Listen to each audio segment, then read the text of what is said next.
The sun sets over the crowded, impoverished neighborhood, painting the sky with hues of orange and red. The streets are alive with the sounds of laughter and chatter, but underneath the noise lies a harsh reality. Children run barefoot, their laughter masking empty stomachs, while adults toil endlessly, scraping together what little they can to survive. Amidst the hustle and chaos is James, a young man in his early 20s. His shoulders are slumped under the weight of a sack filled with recyclables, his tired eyes staring at the ground as he makes his way home after another long, fruitless day. James pushes open the flimsy wooden door to his one-room home, where his sickly mother lies on a thin mat, her face pale and weary. His younger sister sits by candlelight, her small hands clutching a borrowed school book as she struggles to study. The room smells of dampness, and the air is heavy with despair. "Mama," James says softly, setting down the sack, "I'll find a way. I promise you, things will get better." His mother smiles weakly, but the doubt in her eyes is unmistakable. That night, unable to sleep, James stands by the window, staring out at the distant city lights. They seem so far away, almost like a different world. He clenches his fists, determination flickering in his heart. "I won't let us live like this forever," he whispers to himself. "One day, we'll have a better life."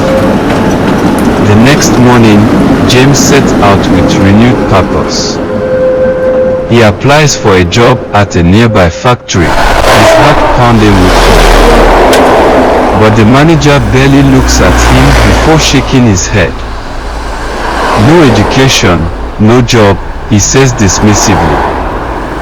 James walks away, the rejection stinging, but he refuses to give up. With no other options, James decides to sell snacks on the streets.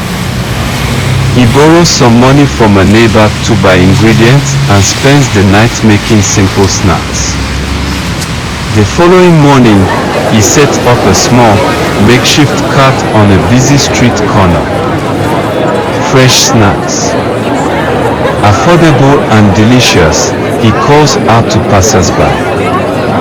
People glance at him, some curious, others indifferent. Business is slow, and James earns only a handful of coins, but he doesn't let it discourage him.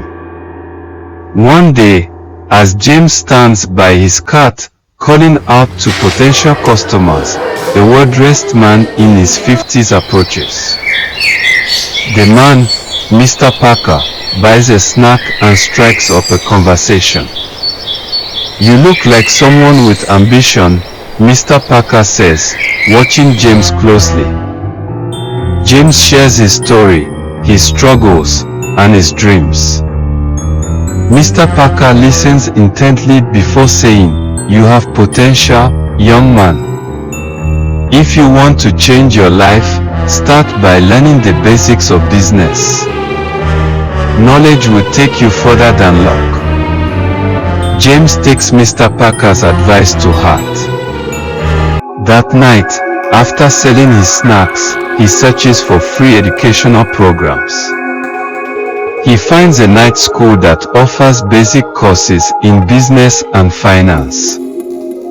Using his meager savings, he enrolls. The days that follow are grueling. James wakes up at dawn to prepare snacks, spends the day selling them, and attends classes at night. Exhausted, he studies under the dim light of street lamps, determined to learn everything he can. Weeks turn into months, and James begins to see progress. His snacks gain popularity, and he starts experimenting with new flavors, attracting more customers. Slowly but surely, he saves enough money to buy a small, second-hand food cart. He paints it brightly, adding a handwritten sign that reads, James Specials. The colorful cart catches people's attention and business starts to thrive. But just as James begins to feel hopeful, disaster strikes. One night, he parks his cart outside his home only to wake up and find it stolen. The loss is devastating. James sits on the ground, his head in his hands, feeling like the universe is conspiring against him. But deep down, he knows he can't give up. Determined to rise again, James takes a job as a janitor in a nearby office building. The work is grueling, but he saves every penny. Months pass, and one day, Mr. Parker visits James. When he hears about the stolen cart, he offers James a small loan to restart his business. I believe in you, Mr. Parker says. With the loan, James not only buys a new cart but also rebrands his snacks. He prints simple flyers and hands them out, advertising his James Specials. Business picks up quickly, and soon, people are lining up to try his unique flavors. Encouraged by his success, James hires 2 assistants and expands to a second cart. As his business grows, so do the challenges. Larger snack chains begin opening nearby, threatening his livelihood. But James refuses to be intimidated. He experiments with new recipes and introduces free samples, drawing customers back to his carts.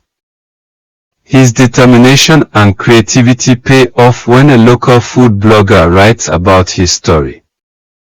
Overnight, James becomes a local sensation, with people flocking to his carts. With his newfound success, James opens his first small snack shop. It's a humble space, but it represents years of hard work and sacrifice. Over time, he opens more shops, spreading his brand across the city. But James doesn't forget where he came from. He starts providing free meals to children in the slums and creates a program to train unemployed youth in cooking and business skills. Years later, James stands in his luxurious office, looking out at the city skyline. On his desk is a framed photo of his family, his mother, now healthy, his sister, now a teacher, and his wife, Maria, who stood by him through thick and thin. James smiles, knowing that his journey from poverty to success wasn't just about money, it was about hope, perseverance, and the belief that even in the darkest moments, a brighter future is possible. From a young man with nothing but dreams, James has become a symbol of resilience and inspiration. His story reminds everyone that with hard work and determination, no dream is out of reach.